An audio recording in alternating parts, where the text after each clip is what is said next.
नमस्कार, मेरो नाम सुशान्त रग्मी। हामी प्रत्येक व्यक्तिको जीवन भोगाइको कहानीलाई पर्दामा उतार्ने गर्छौँ।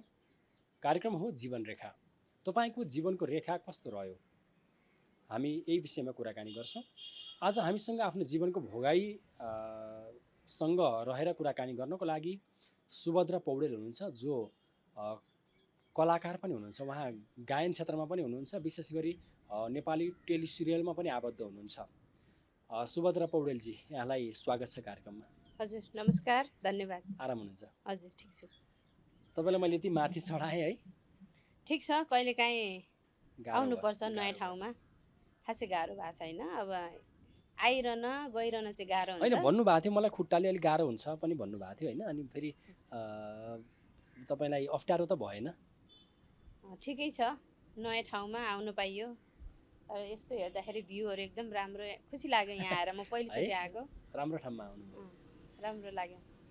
के छ, शारीरिक अशक्तता भन्नुभएको थियो, यो खास खुट्टाबाटै जाउँ। हजुरको खुट्टा के भएको हो खास होइन? मेरो जन्मिँदा चाहिँ सधैँ नै जन्मेको अरे, अनि जन्मेर 8 महिना भइसकेपछि चाहिँ आमासँग सँगै सुतेको बेलामा म घिर्सिएर गएर अँगेनामा परेछु। रातिको बेलामा अब 11-12 बजी सुतेको, 1 बजी मम्मीले बिउजेर दुध खुवाउनु पर्यो छोरीलाई भनेर हेर्दाखेरि म थिइनँ अरे ओछ्यानमा छाम्दै जाँदाखेरि। छाम्दै अँध्यारो, त्यतिखेर अब अहिले भन्दा बत्ती बाल्ने चलन धेरै अगाडिको कुरा हो होइन। बत्तीहरू थिएन, यस्तो बत्तीहरू टोकी बत्ती बाल्ने हो।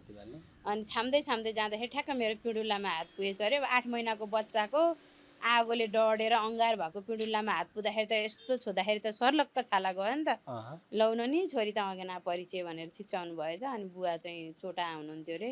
अँगेना नजिकै त मझेरीमा सुत्ने चलन पहिला, मूल ओछ्यान भन्ने हुन्छ क्या त्यहाँनिर। सुत्केरीलाई तातो आउँछ भनेर माथि खाना बनाउने चुलो छुट्टै हुन्छ, अनि तल चाहिँ आगो ताप्ने, अनि मझेरी पनि भन्छ होला त्यसलाई। मझेरी नि भन्छ। आगो ताप्ने, खोलेहरू पकाउने वस्तुलाई। अनि अब बुढाहरू धेरै हुन्छन्, जाडो हुन्छ, सबै आगोको नजिक बस्छन् तातो आउनलाई। अनि सुत्केरीलाई चाहिँ त्यो मूल ओछ्यान भन्ने हुन्छ, एउटा बनाएको हुन्छ, त्यहाँ सुतेपछि बच्चालाई पनि तातो आउँछ, आमालाई पनि तातो आउँछ भनेर अनि त्यहाँ सुताउने चलन थियो। अब सबैजना सकुशल हुनुहुन्थ्यो। अब मलाई चाहिँ यस्तो भयो, अब आफ्नो भागभोग भनौँ न। अनि पोल्यो, त्यहाँबाट हारगुहार गरेर गाउँलेहरू सबैजना बोलाएर हस्पिटल लिएर जानुभयो। पहिला त्रिशुली हस्पिटल लिएर जानुभएछ, अनि त्यहाँ उपचार नलागिसकेपछि यता वीर हस्पिटल लिएर आउनुभएछ। अनि तपाईँको जन्म नुवाकोट? हजुर। कुन ठाउँ? बेलकोटगढी नगरपालिका, 4 नम्बर वडा छ अहिले चाहिँ जन्मघर मेरो। अनि त्यहाँबाट डाक्टरले अब खुट्टा काट्नुपर्छ, उहाँको चाहिँ धेरै अब अङ्गार भइसक्यो नि त भनेर अनि काटिदिनु भएछ। अहिले चाहिँ त्यतिखेर नकाटेको भए हिँड्न शक्ति यस्तो हुन्थ्यो, किन काट्दै होला भन्नुहुन्छ के कतिपयले। अन्त डाक्टरले पनि त अब काम लाग्ने खुट्टा त पक्कै काट्नुपर्छ भन्नुहुन्न होला जस्तो लाग्छ कि मलाई। अनि त्यत्रो पोल्दा बच्चा 8 महिनाको होइन, अनि पोल्ने बित्तिकै तपाईँ रुनी कराउनी त गर्नुभयो होला नि? कसैले नथाहा पाएको सुन्नु भएन? मम्मी त्यहीँ सुत्नु भयो? मम्मी त्यहीँ सुत्नु भएको। बुवा चोटामा, हाम्रो बुवाको चाहिँ हामी छोरीहरू 6 वटा, अनि दाइ 1 जना गरे 7 जना, मम्मी बुवाले 9 जना, अङ्कलहरूको परिवार पनि 9 जना। कसैले थाहा नपाउनु भयो? 2टा जोडिएको घर छ, आँगन एउटै छ, पिँढी एउटै छ, मटान एउटै छ, बुइकाल मात्रै फरक छ। 9 जना 18 जना परिवार हुँदाखेरि कसैले पनि आवाज नसुनेको रे मम्रोको। पछि मम्मीले त्यसो गरेर बुवा अब लौन नि छोरी त अँगेना परिचय भन्छ, बुवाले सुन्नुभयो नि त माथिबाट।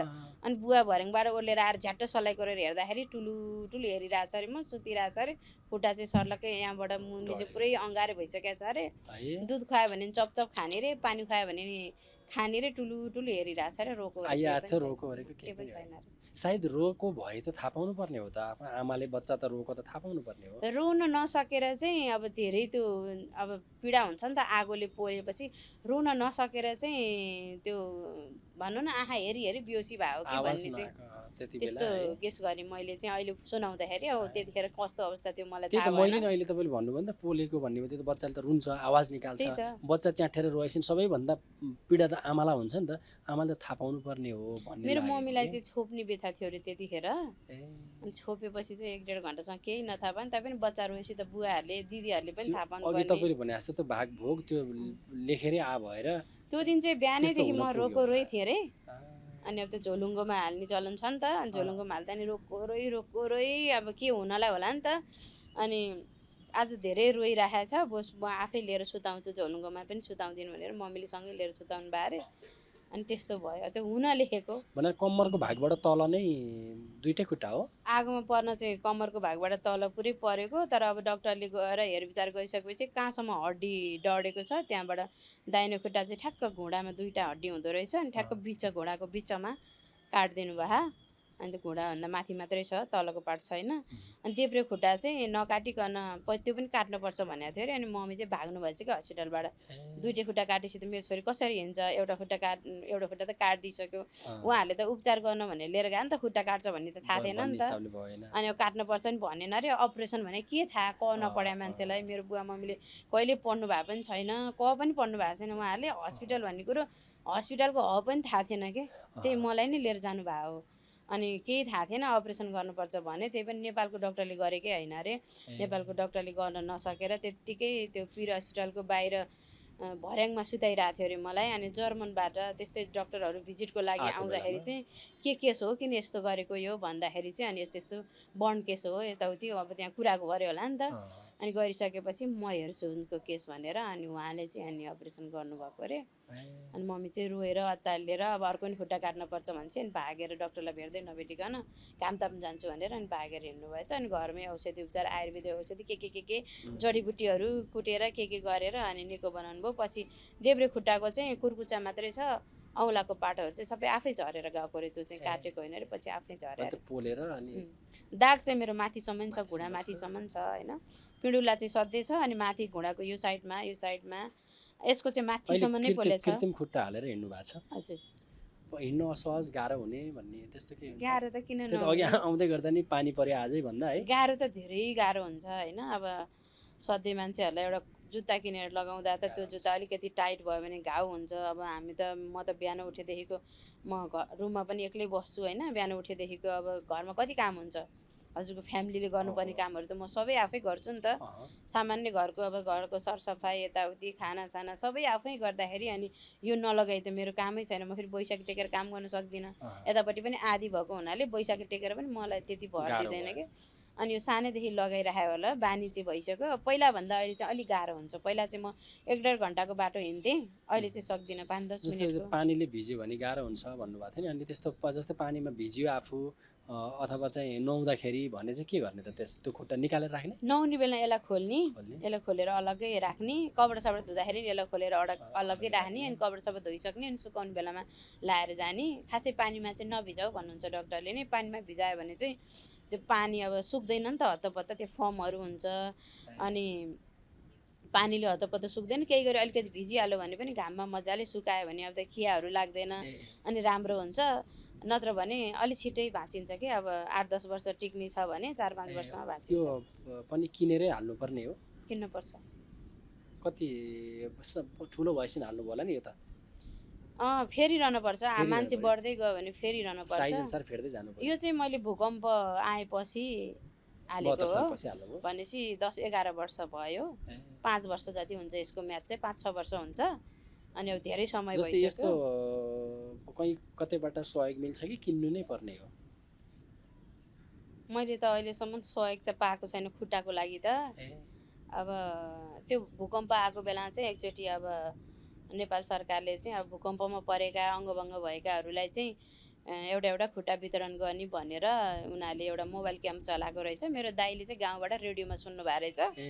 अनि त्यहाँबाट यसरी खुट्टा बाँड्दैछ विदुरमा, आइजो भन्नुभयो। अनि म यहीँ भिरकुटी मण्डपमा खुट्टा बनाउन जान्थेँ। उनीहरू त्यहाँबाट मोबाइल क्याम्प विदुर जानुभएको रहेछ। म यहाँबाट गाडी चढेर उहाँ पुगेपछि मलाई देखेर झस्याङ्ग हुनुभयो कि, तपाईँ यहाँ आउनु भयो नि त, अब तपाईँहरूले खुट्टा बनाइदिनुहुन्न अनि आउनु परेन यहाँ भने। यो चाहिँ मैले त्यतिखेर चाहिँ फ्रीमा बनाएको हो। 2-3 लाख पर्थ्यो यो खुट्टालाई चाहिँ। यो चाइनिज खुट्टा हो।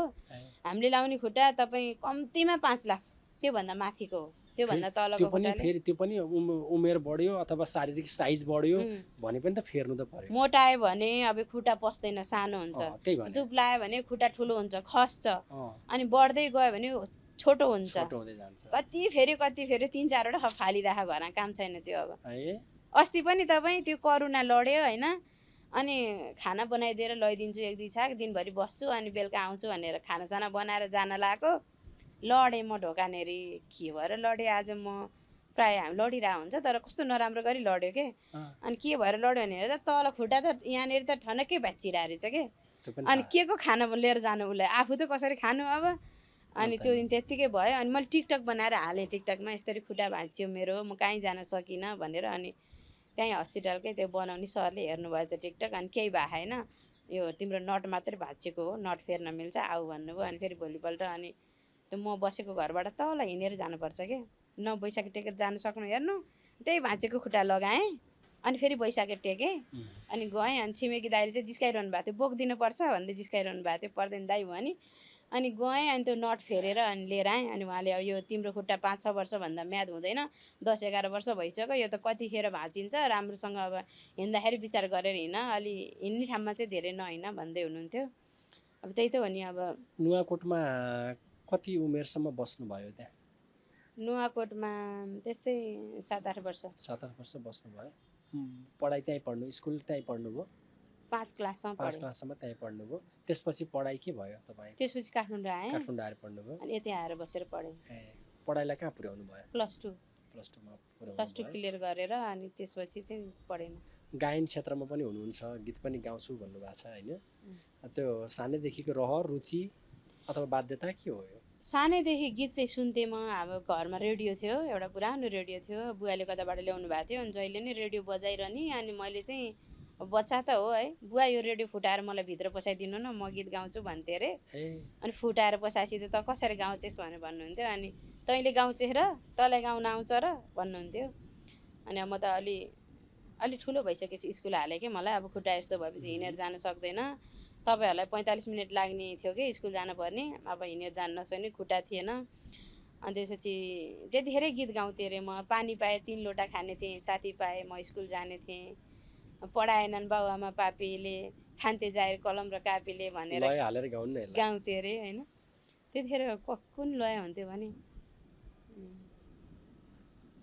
त्यतिखेर सिमसिमे पानीमा यस्तै थियो हुन्छ लयमा गाउँ न सिमसिमे पानीमा ज्यानले बेमान गर्छ कि जिन्दगानीमा हे पानी पाए 3 लोटा खाने थिएँ साथी पाए म पढ्न जाने थिएँ सिमसिमे पानीमा ज्यानले बेमान गर्छ कि जिन्दगानीमा पढाएनन् बाउआमा पापीले खान्थे जागिर कलम र कापीले सिमसिमे पानीमा ज्यानले बेमान गर्छ कि जिन्दगानीमा सबैजना काममा जाने अनि म अब मेरो खुट्टा पनि हालेको थिएन अनि त्यो बाख्राको पाठो जस्तो 4 हात खुट्टा टेकेर 2टा घुँडा र 2टा हात टेकेर पिँढीमा यताउति डुल्दै डुल्दै यो गीत गाउँथेँ अरे मैले अनि कस्तो राम्रो त्यो शब्द आफै आएको कि कतै सुन्नु भएको थियो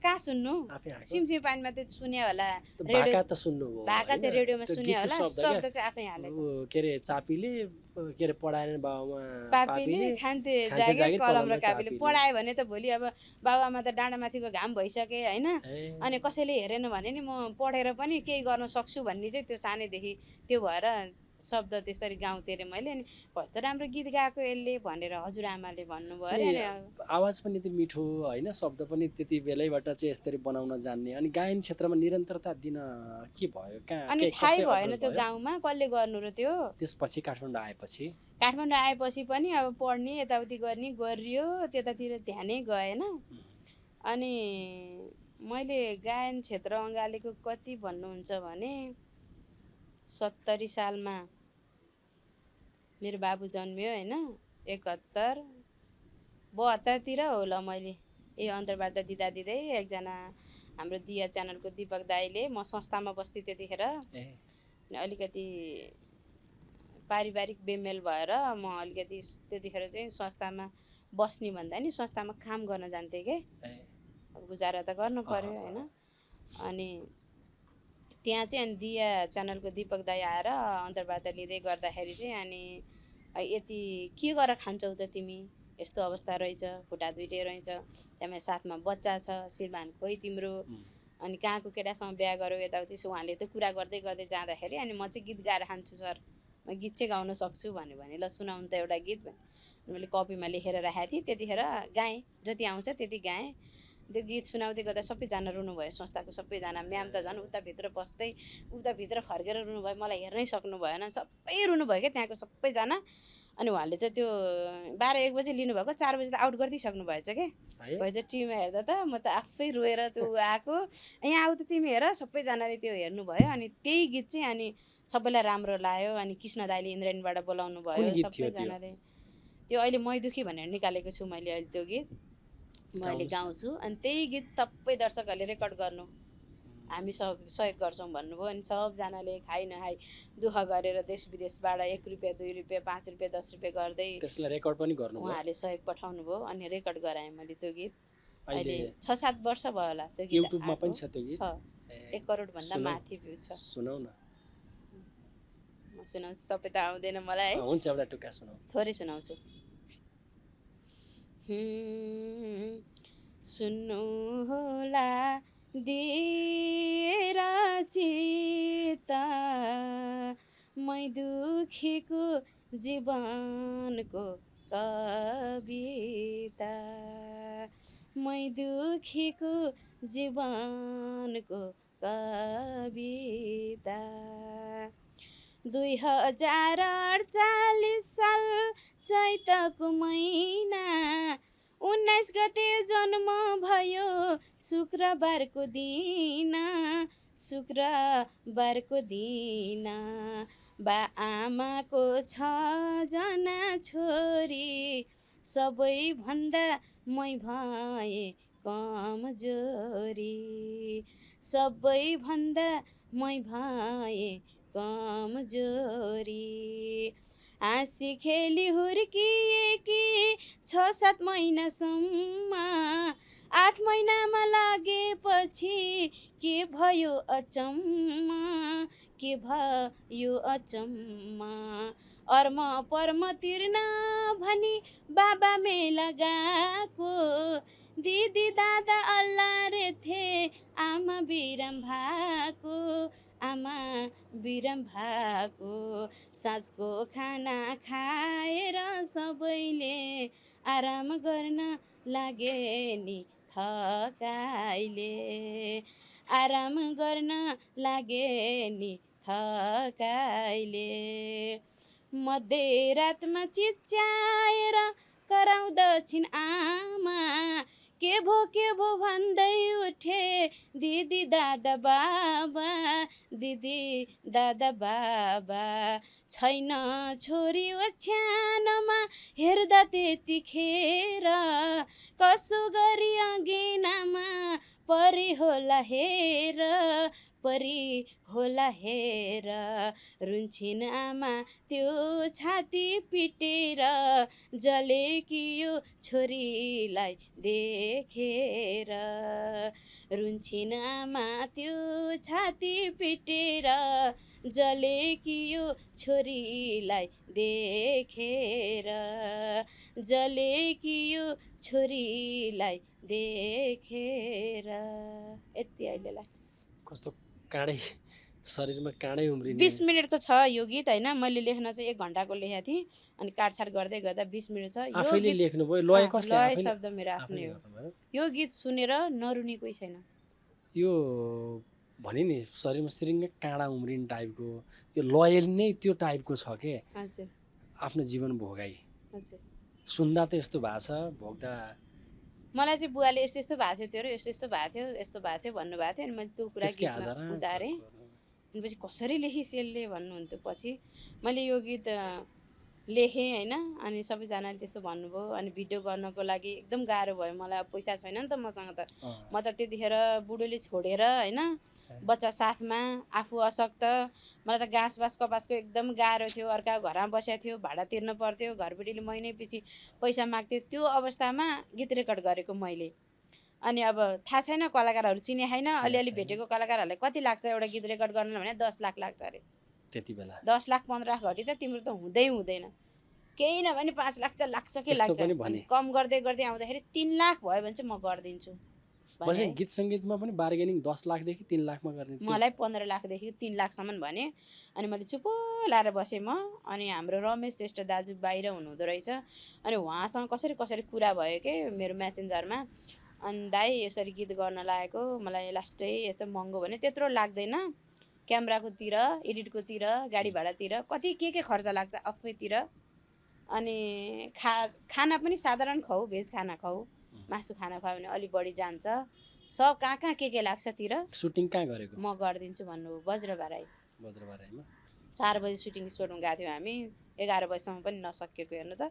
भोलिपल्ट गर्नलाई फेरि अर्को पैसा तिर्नु पर्यो है। आर्टिस्टहरू त मेरो बुवा मम्मी दिदी भिनाजु दाइ भाइ दिदीको छोरा छोरी म सब। कहिले क्यामेरा तपाईको त बालापनको चाहिँ मेरो जेठी दिदीको नातिनीले गर्यो। ठ्याक्क 9 महिनाको रहेछ, मेरो 8 महिना त्यो भएको हो। अनि ठ्याक्क मेरो अनि त्यो स्कुल जाने बेलाको मेरो काइली दिदीको छोरीले गर्यो। दाइको रोल मेरो दाइको छोराले गर्यो। गरेर मिलाउँदै बुवालाई बुवै बनाएर राखेँ, आमालाई आमै बनाएर राखेँ। अनि पहिला म बच्चा बेला हुँदाखेरि मेरो आमा दिदी माइली दिदीलाई बनाएँ। त्यस्तो गरेर अनि दर्शकहरू नि अरू दिदीहरू यताउति गराएर केही आर्टिस्टहरू रमेश सरले पनि लिएर आउनुभयो उताबाट। दाइको र मेरो पहिलो सहकार्य एकदम राम्रो भयो, गीत चल्यो। अनि दाइ तिम्रो र मेरो काम फाप्छ भन्नुहुन्छ अहिले पनि, सम्झिन चाहिँ दाइलाई पनि। कुन च्यानलमा छ त्यो? मेरो आफ्नै च्यानलमा छ। धेरैजनाले माग्नु भएको थियो कति पैसा लिनुहुन्छ, म दिन्छु, तपाईँको यो भ्युज जाँदैन, यस्तो रोना धोनाको गीत। मलाई अहिले पनि हुनुहुन्छ उहाँ कलाकार, नुवाकोटकै हो होइन। म चाहिँ उहाँ चाहिँ अलि आफूभन्दा अलि मान्ने कलाकार हो नि त। म चाहिँ उहाँको साथ सपोर्ट पाएर अगाडि बढ्छु भनेर दाइ नमस्कार भन्थेँ। यस्ता जब रोना धोनाको गीत गाएर नि अगाडि बढ्छ, तिम्रो गीत त 2 लाखभन्दा माथि गएछ भने म कान काटेर फालिदिन्छु भन्नुभयो है। भर्खर गीत रेकर्ड गरेर निकाल्न लाएछु, त्यसो भनिदिनु भयो। ठिकै छ दाइ, मलाई भ्यू चाहियो नि होइन, मलाई केही चाहियो नि होइन। मैले चाहिँ मेरो आफ्नो वेदना, भोलि मेरा पनि नाति नातिना होलान् भोलि पर्सि म मरेर जाम्ला होइन। मेरो हजुरआमाले अथवा मेरो आमाले अथवा यस्तो दुःख भोगेर पनि यस्तो गर्नु भएको रहेछ भन्ने एउटा छाप छोड्नको लागि मात्रै मैले रेकर्ड गरेको हो। मलाई कुनै पैसा पनि चाहिएको छैन, मलाई केही चाहिएको छैन। म आफ्नै च्यानल नयाँ खोलेर हाल्छु भनेर अनि त्यसरी हालेको। लास्टमा नपत्याउँदो तरिकाले गयो। अनि कति 7,000 थियो च्यानलमा मेरो भ्युज। यो गीत हालेपछि 1 लाख क्रस भयो है। सिल्भर प्ले बटन लिएँ मैले। सब्स्क्राइब नै त्यति पुग्यो।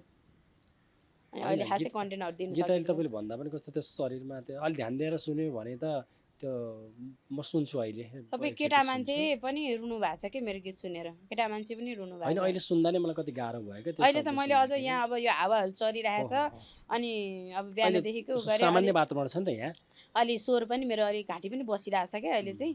त्यही भएर अहिले चाहिँ खासै राम्रो लय आएको छैन। ठिक छ। तपाईँको अघि सुरुमा भनेको जस्तो आफ्नो भाग भोग हो हजुर होइन, भोग्नु नै पर्ने कुरा भोग्नु नै पर्छ जति जे भए पनि। त्यसपछि नुवाकोटबाट काठमाडौँ आउनुभयो।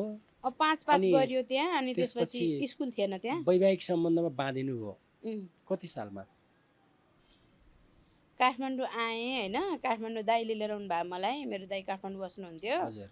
अनि बहिनीलाई चाहिँ म काठमाडौँ लगेर पढाउँछु। अब अरूहरू जता गएर नि पढ्न सक्छन्, हिँड्न सक्छन्, जे गरे नि खान सक्छन्, यसलाई चाहिँ म पढाउँछु भनेर काठमाडौँ लिएर आउनु भएको थियो। अनि दाइ पनि भर हल्लाएर छिटो होइन, 17-18 वर्षमा बाबाआमाले नजा भन्दा भन्दै भागेर आउनु भएको। सानो 300 को कोठा लिएर बस्नु भएको रहेछ दाइ। त्यतिखेर केही थिएन कोठामा, सामानहरू 300 थियो। कोठा भाडा 300, सामानहरू केही थिएन। दाइ पानीहरू बेच्ने, यस्तो बोतलको पानीहरू के बेच्न हिँड्नुहुन्थ्यो। अनि केही हुँदैन थियो। अनि म त्यतिकै बस्थेँ। बस्दा मलाई बस्नै मन लागेन त्यहाँनिर।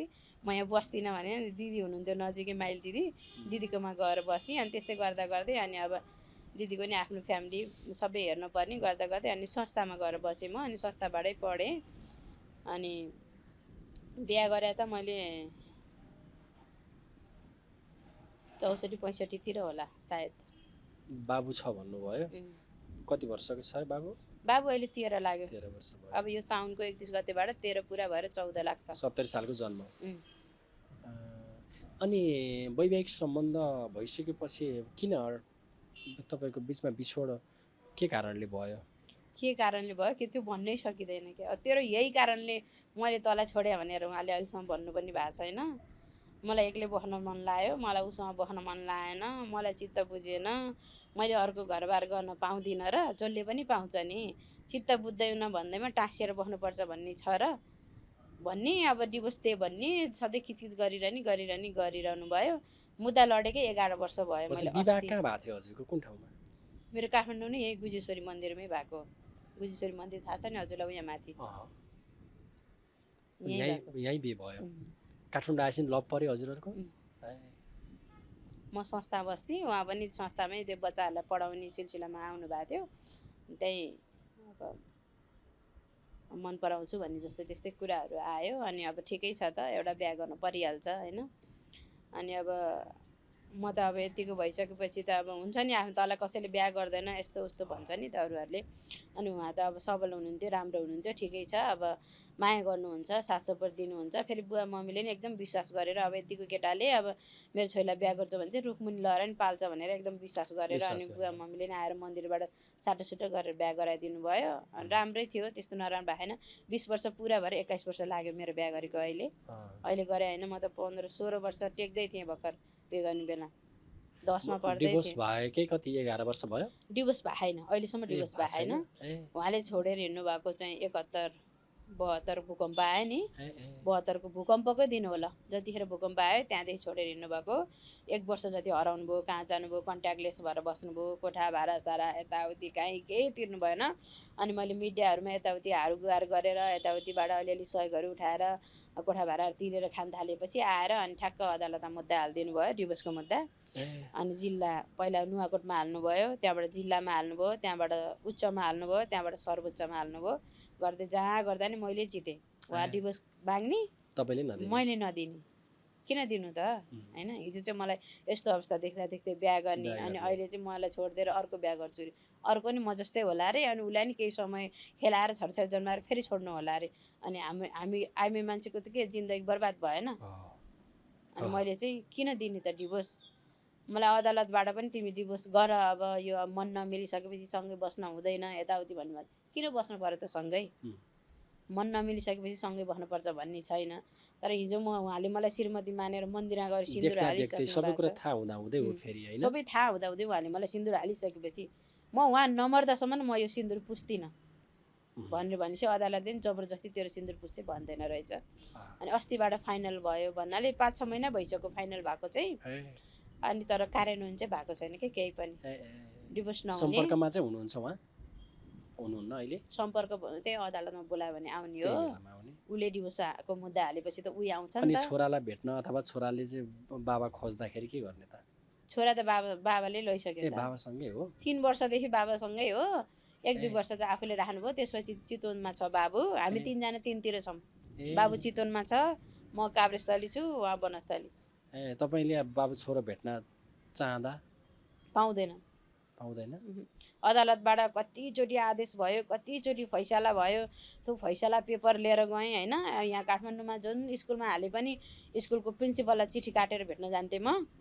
अदालतबाट चिठी काट्ने अनि जाने कि नत्र भेट्न नदिनु कसैलाई नि भन्दो रहेछ। अनि त्यो गरेर भेट्न गएँ। बाबुले त मम्मी भेट्न आउनु भएको थियो। घर चितवन हो? होइन, घर नुवाकोट हो। उनको पनि घर नुवाकोटै हो। चितवनमा उसमा लगेर राखे के यो गलेश्वर आश्रममा लगेर राखेका छन् के। त्यहाँ चाहिँ काठमाडौँमा चाहिँ जहाँ राखे नि मेरो स्कुटर छ, म गइहालेँ भेट्नलाई। अनि आश्रममा लगेर बाबुको बुवाले नै राखिदिएको? तपाईँ आफ्नो छोरा भेट्न जान्छ भनेरै उहाँलाई राखिदिएको? टाढा राखेपछि जानु सक्दैन नि त, चितवन त धेरै टाढा हो नि त मेरो लागि। तर गएँ 2 चोटि, अहिले चाहिँ धेरै भयो नगएको। 2 चोटि गएँ, बाबु बोल्नै मानेन। के भने बाबुलाई के भनेर मेरो नेगेटिभ बनाएछन् बाबुलाई। बाबु त मलाई यहाँ देख्यो नि ऊ त्यहाँबाट 7 कोस पर भएको छ है। अनि यहाँबाट कति दुःख गरेर यहाँबाट खोज्नी गर्ने मम्मी भन्ने फोन सम्पर्क यताउता केही छैन। उसले खोज्दैन। उसले खोज्या भए चाहिँ बाबुको केही पनि लाग्दैन थियो। अब खोज्ला केही समय उसलाई अलिकति बुद्धि आएपछि। अहिले त उसलाई जे सिकाए त्यही हुन्छ नि त। जन्म दिने आमा त अवश्य खोजि नै हाल्छ नि। बच्चा भनेको त काँचो माटो हो नि त, उसलाई त जस्तो बनाए त्यस्तै हुन्छ नि त। खबरदार मम्मीलाई नभेट है, मम्मीलाई भेटिस् भने मम्मी पनि टाढा भए, बाबा पनि आउँदिन नि भेट्न सानैदेखि त्यही छाप पार्दियो होला। त्यो गर्दै होला। त्यही भएर बाबु नेगेटिभ छ मसँग। अनि उसलाई कसले सम्झाउनु त, तेरो मम्मी यो हो, तेरो मम्मीले यस्तो गरे ह, तेरो मम्मीले उस्तो गरे ह, उसलाई कसले सम्झाउनु त। ससुराले भयो मेरो बारेमा नेगेटिभ कुरा सुनाइदिने, सासूले भयो त्यही गर्ने, लोग्नीले भयो त्यही गर्ने, नन्दहरूले भयो त्यही गर्ने। तपाईँ नचिने मान्छेले बसमा सुभद्राको छोरा हो भनेर सोद्धासम्म थर्काएर त्यो मान्छेलाई नन्दले। मेरो बाबुलाई लिएर कहाँ हिँडिरहेको थियो अरे। अनि म त अब गीत गाउँछु, जसले पनि चिन्छ नि त। कस्तो सुभद्राको, मेरो जस्तै फेस छ कि बाबुको, कस्तो सुभद्राको जस्तै फेस रहेछ, सुभद्राको छोरा हो तिमी भने अरे। बाबु चुप लाएर बोलेन अरे। अनि त्यसपछि अनि थर्काएर नन्दले गाली गरे। नन्दहरूले चाहिँ थर्काएर ठिकै छ केही छैन उनीहरूले जति टाढा बनाए पनि अब 14 वर्ष पुग्न लाग्यो 20 वर्ष हुन दिउँ त्यसपछि उसको बुद्धि पलाउँछ होइन उसको बुद्धि पलाइसकेपछि मेरो मम्मीले मलाई यस्तो अवस्थामा पनि होइन 9 महिनासम्म कोखमा राखेर जन्माएर हुर्काएर यत्रो बनाएर अनि मम्मीले गरेका सङ्घर्षहरू बाउले गरेका सङ्घर्षहरू सम्झेला नि त उसले होइन माया त उसलाई बाबाले गर्लान् नगर्ने त होइन पढेर खान सबै त गरेर तर पनि एउटा आमाबाट छुट्याएर अलग राख्नु भनेको त एउटा बाल अधिकार हनन गरेको हो नि त बालबालिकाको एउटा नैसर्गिक अधिकार पनि खोज्नु आमाको हुँदैन पनि क्या अधिकार हुन्छ नि त आफ्नो सन्तान आमाको भेट्ने अधिकार त आफ्नो किन सन्तान नहुनु बोल्ने होइन त्यो पनि त कुण्ठित गराइएको हो नि त त्यो गराए पनि उसले वञ्चित बुझ्छ नि त गराइएको हो। पछि बुझ्ला र मम्मी भनेर आउला भन्ने आश कस्तो लाग्छ आफ्नो सन्तान एउटा सम्बन्धले विवाह हुन्छ अब मेरो जिन्दगी यसरी हाँसी खुसी बित्ला भनेर एउटा सोचेको हुन्छ बिचमा आएर सन्तान जन्मिन्छ अनि श्रीमानले पछि चाहिँ डिभोर्स मागेर हेला गरेर होइन छोडेर जाँदा सन्तानलाई एकातिर राख्नु पर्दाखेरि कस्तो हुन्छ मनमा होइन नरमाइलो लाग्छ नराम्रो लाग्छ पहिला यही पीडाले धेरै रोएँ धेरै कराएँ तर अहिलेको अवस्थामा चाहिँ म श्रीमानलाई नै धन्यवाद दिन्छु उहाँलाई नि नेगेटिभ सेन्सले हेर्दिनँ नराम्रो सोच्दिनँ उहाँलाई नि किनकि उहाँले त्यो गर्नुभयो र आज म यो ठाउँमा छु होइन आज तपाईँसँग भेट भयो म यसरी पोडकास्टमा बोल्न पाएको छु 3 करोड नेपाली हुनुहुन्छ 1 करोडभन्दा माथिले मलाई चिन्नुहुन्छ सुभद्रा पौडेल त यस्तो हो है यति सङ्घर्ष गरेर आएको छ है भनेर यो ठाउँसम्म लिएर आउनु केही उहाँले गलत गर्नुभयो होइन अब यतिको मान्छेलाई साथ सपोर्ट माया हौसला दिनुपर्ने ठाउँमा उहाँले लत्याएर हिँड्नुभयो अनि उहाँको बुद्धि र विवेकले त्यही गर भन्यो उहाँले त्यही गर्नुभयो उहाँलाई पनि नेगेटिभ सोच्दिनँ तर बच्चा टाढा बनाएकोमा चाहिँ मलाई अहिले पनि चित्त दुखाइ छ होइन बच्चाले भने बाउले पनि अर्को बिहा गर्न पाउँछ आमाले नि मन भयो अर्को बिहा गर्न पाउँछ श्रीमानले श्रीमती पाउँछ श्रीमतीले श्रीमान पाउँछ तर छरछरले बाउआमा पाउँदैन कि कहीँ गए पनि कुनै ठाउँमा गए पनि मैले हरेक म जहाँ मैले अन्तर्वार्ता दिन्छु जहाँ पनि म डिभोर्सी बाउआमालाई के भन्छु भने तपाईँहरू डिभोर्स भए पनि बच्चालाई चाहिँ अलग नगराउनुहोस् बाउसँग पनि आमासँग पनि अहिले काठमाडौँमा एक्लै हुनुहुन्छ म चाहिँ एक्लै छु एक्लै बस्नु भएको छ म चाहिँ एक्लै छु 11 वर्ष भयो एक्लै बसे परिवार माइतपट्टिको साथ सपोर्ट सबै माइतपट्टि बुवा मम्मी दाई भाउजू हुनुहुन्छ दाईको छोरा बाहिर छ पढ्न गएको छ अब दाई भाउजू स्कुलमा पढाउनुहुन्छ बुवा मम्मी बुढाबुढी भइसक्नुभयो अब साथ सपोर्ट भन्नाले अब उहाँहरूले कमाएर मलाई खुवाउनु सक्ने अवस्था छैन दाईको नि अब स्कुलमा जब गर्ने टिचरको कति नै हुन्छ र आफ्नो श्रीमती छोरछोरी अब छोरो अमेरिका पठाउनु भएको दाईले नि अब उसलाई अब 35-40 लाख खर्च गरेर पठाउनु भएको त्यो ऋण तिर्ने दाईलाई गाह्रो छ साथ सपोर्ट भन्दाले अब माइत आउने जाने छ राम्रो छ अब दुःख सुख परे बेला जस दुःख बिसाउने ठाउँ नै हो माइत दुःख बिसाउने ठाउँ नै हो आफूलाई गाह्रो हुँदाखेरि गएर बिसाउने ठाउँ त हो त्यही हो बुवा मम्मी हुनुहुन्छ सबै ठिक छ माइततिर राम्रो छ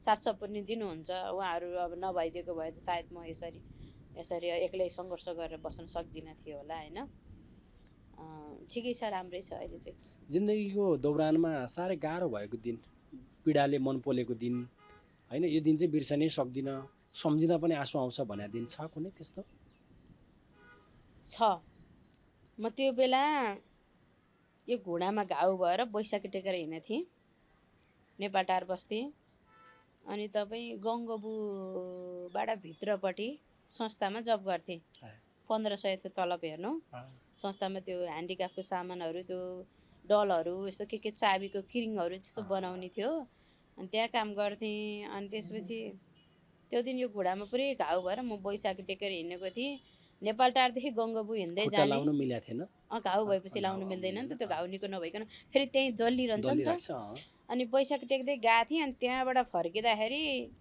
गाडी चढ्नलाई भाडा थिएन अनि माछा पोखरी आइपुगेर अनि गाह्रो भयो नि त है अनि लामो सास फेर्नलाई यस्तो उभिएको थिएँ ठ्याक्क अब बाबुको बाबा ठ्याक्क त्यहाँ आइपुग्नु भएको चाहिँ उहाँले पहिले मलाई देखेर हर्न बजाउनु भयो कि छोडेर हिँड्नु भएको थियो कि त्यतिखेर 1 वर्ष जति भएको थियो कि आउने ओर्ने कन्ट्याक्ट सन्ट्याक्ट केही थिएन कि अनि कहिलेकाहीँ फोन गर्नुभयो भने मलाई डिभोर्स दिएँ म अर्को केटीसँग बिहा गरेर अमेरिका जान्छु तँलाई छोडिदिन्छु तैँले मलाई केही गर्न सक्दिनस् यताउति त केहीमा ऊ छैनस् भन्नुहुन्थ्यो जहिले नि पात्र हुनुभयो तैँले त मसँग म सहरमाथि चढ्छु तँ चढ्न सक्छस् म खोला हाम फाल्छु तँ हाम फाल्न सक्छस् म एक बोरा मल बोक्छु तँ बोक्नु सक्छस् यस्तो यस्तो भन्नुहुन्थ्यो कि अनि त्यो मैले जे गर्न सक्दिनँ त्यो भनेर मलाई डिभोर्स गर भनेर एकदम ऊ गरिरहनु भएको थियो अनि किन दिने डिभोर्स भनेर म चाहिँ त्यो गरिरहन्थेँ अनि घरै आउन छोड्नु भएको थियो अनि ठ्याक्क त्यहाँनिर हर्न बजाउनु भयो यस्तो पीडा भएको थियो यति गाह्रो भएको थियो मलाई यस्तो यो पुरै पसिनै पसिना भएको थियो होइन यो काही पुरै दुखाएको थियो बैशाखी टेकेर अनि त्यो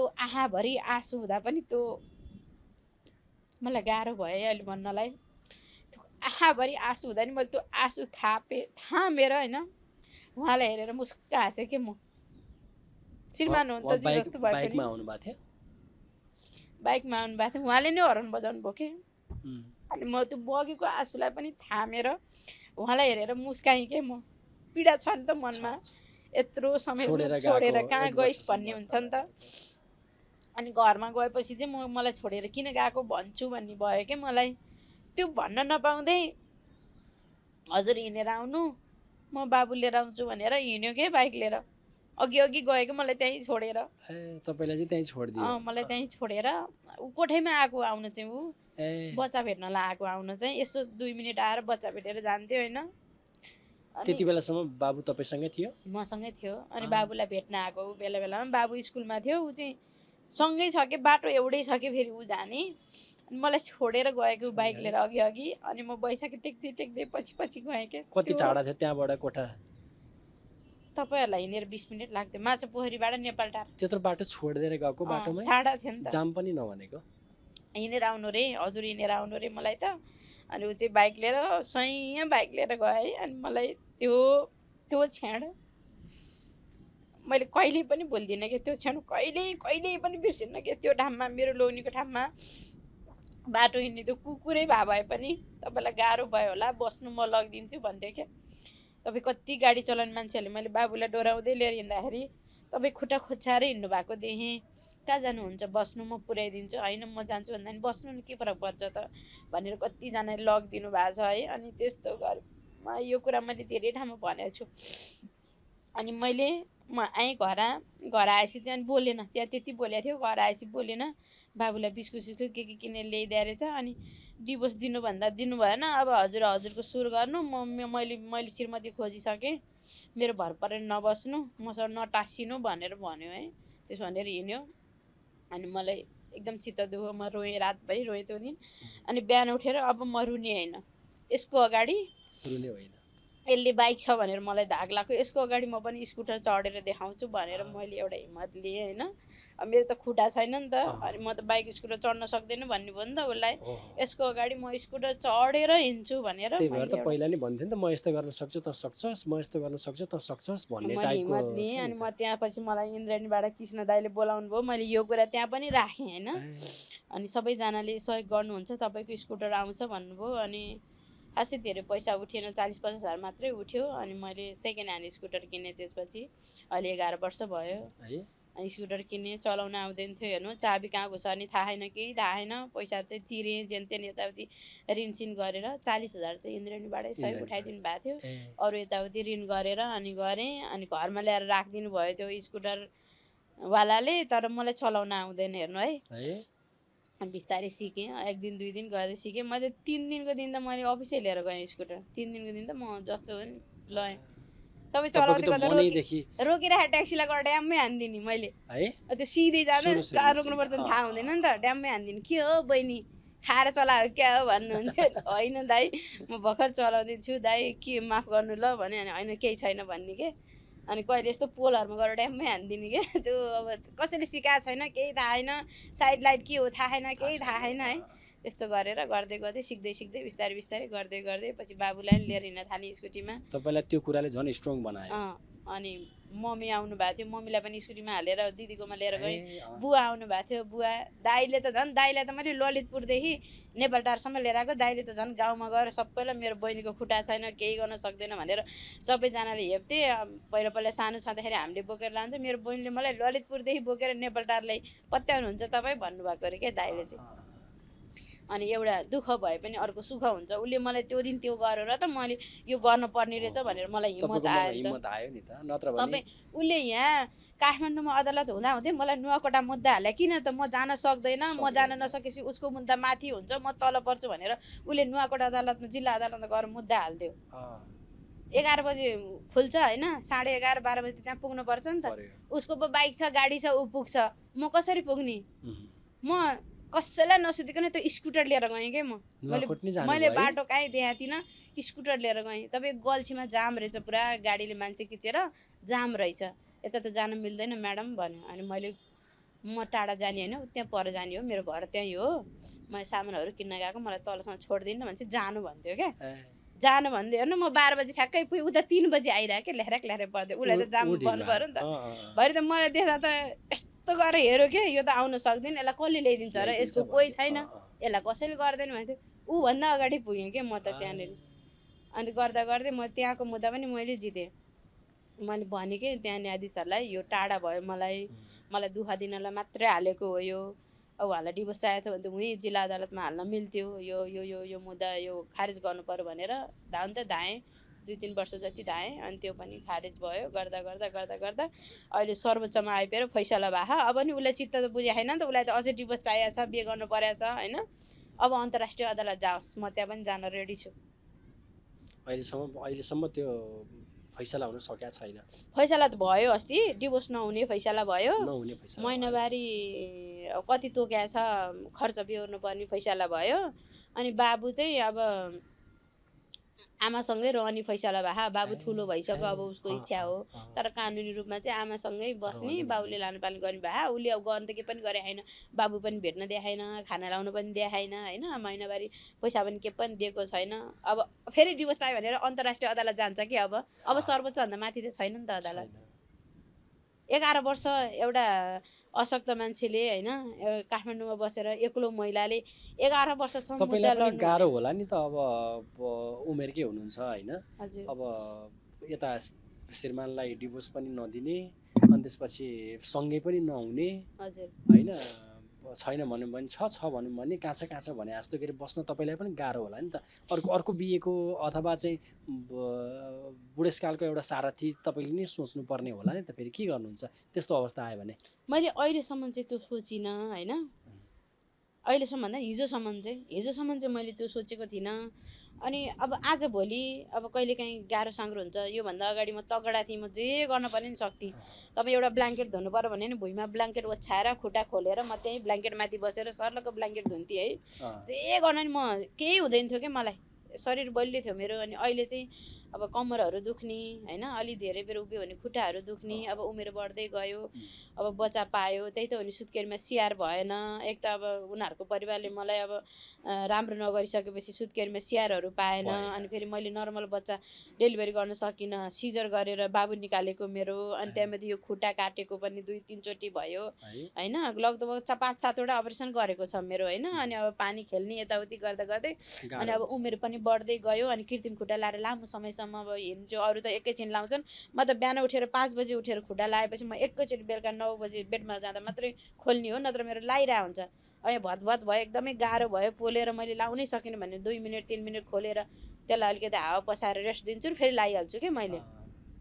अनि त्यो भएर अहिले चाहिँ अलिक कमजोर अवस्था हुँदा चाहिँ एउटा सहारा चाहिँ चाहिने रहेछ मलाई छोरो छोडिदिएको भए पनि सहारा हुन्थ्यो होइन। अहिले त अब खाना बना बाबु भन्दा नि बनाउने बेला भयो भनेर अनि म यो कुरा मैले मम्मीसँग नि गरेको थिएँ क्या अस्ति। अनि यस्तो यस्तो भइरह मम्मी भने अब बुढेसकाल लागिसक्यो, अब बिहास्याको कुरा गर्ने होइन, अब यस्तो बिहास्या गर्नु हुँदैन। अब हाम्रो फेरि यो बाहुन जातिको चाहिँ कस्तो हुँदो रहेछ भने एउटा घरबार बिग्रिसकेपछि त्यही बुढो भनेर सम्झेर बस्नुपर्छ अरे, अर्को बिहा गर्नु हुँदैन अरे। मम्मी बुवाले भन्नुभएको है, ए मम्मी त्यस्तो हुँदैन भन्छु म मम्मीलाई, तै पनि सम्झाउँछु। अब बुढाबुढी भइसक्नु भयो नि त, बुवा चुप लाउनुहुन्छ, तै पनि सम्झाउँछु। अब त्यस्तै हो, अब मन मिल्ने कोही पायो भने होइन, जिन्दगीभर सहारा दिन्छु तँलाई, राम्रो हुन्छ भनेर अब कोही त्यस्तो भयो भने त्यो हुन पनि सक्छ होइन। अहिले म गर्दिनँ भनौँला, भोलि गरौँला अब नहुन पनि सक्छ, अहिलेसम्म कोही भेटेको छैन उसले जिन्दगीभर तिमीलाई साथ दिन्छु मन पराउँछु भनेर पछि लाएर तिमीलाई नपाएदेखि म ज्यान फालिदिन्छु भनेर होइन, किडनी बेचेर पाल्छु मेरो रगत बेचेर पाल्छु भनेका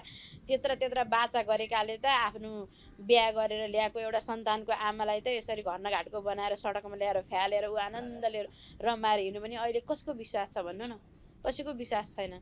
मैले बिहे गर्ने भन्दा नि अब साथ सपोर्ट माया हौसला जसरी पनि दिन सकिन्छ श्रीमती नै बनाउनु पर्दैन। तपाईँलाई मेरो माया लाग्यो भने तपाईँले मलाई जसरी पनि सहयोग गर्न सक्नुहुन्छ, तपाईँले मलाई दिदी भनेर पनि सहयोग गर्न सक्नुहुन्छ, बहिनी भनेर पनि सहयोग गर्नुहुन्छ, त्यसको लागि श्रीमती नै बनाउनुपर्छ भन्ने छैन नि त। अहिले चाहिँ म त्यो सोचिरहेको छु। अब भोलिको भविष्यमा के हुन्छ थाहा छैन, पक्कै पनि बाबुले बुझेर आउँछ होला भन्ने सोच्छु। पक्कै पनि उमेर भएपछि आफ्नो आमा जन्मदिन आमा त चाहिन्छ नै, त्यति बेला होइन एक हिसाबले बिहा गरौँला मैले होइन, बिहा गरौँला भोलि झगडा सडा केही पऱ्यो भने त त अर्काले छोड्या त हो नि होइन, त कतिले भए त किन छोड्थ्यो त, मलाई नै आउँछ के, म त सक्दिनँ नि त केही गर्न। स्थिति आयो भने त फेरि त्यहाँ नि गाह्रो छ कि मैले आफै कमाएर उसलाई पाल्ने स्थिति आयो भने चाहिँ त्यो त्यो त्यो सम्बन्ध सहज होला। अनि उसले कमाएर मलाई पाल्न पर्छ नि त होइन, कानुनमै त्यही छ नि त अहिले त होइन, श्रीमानले कमाएर श्रीमती पाल्नु पर्ने छ। अनि त्यो भएर नि त्यतातिर चाहिँ सोचाइ आएको छैन। अब भोलिको भविष्य के होला अहिले भन्न सक्दिनँ। धेरै कुराहरू भोग्नु भयो, जिन्दगी के लाग्छ, जिन्दगी के हो जस्तो लाग्छ तपाईलाई? जिन्दगी सङ्घर्ष हो, जिन्दगी एकदम सङ्घर्षको मैदानमा होमेपछि कि सफल भइन्छ कि असफल भइन्छ।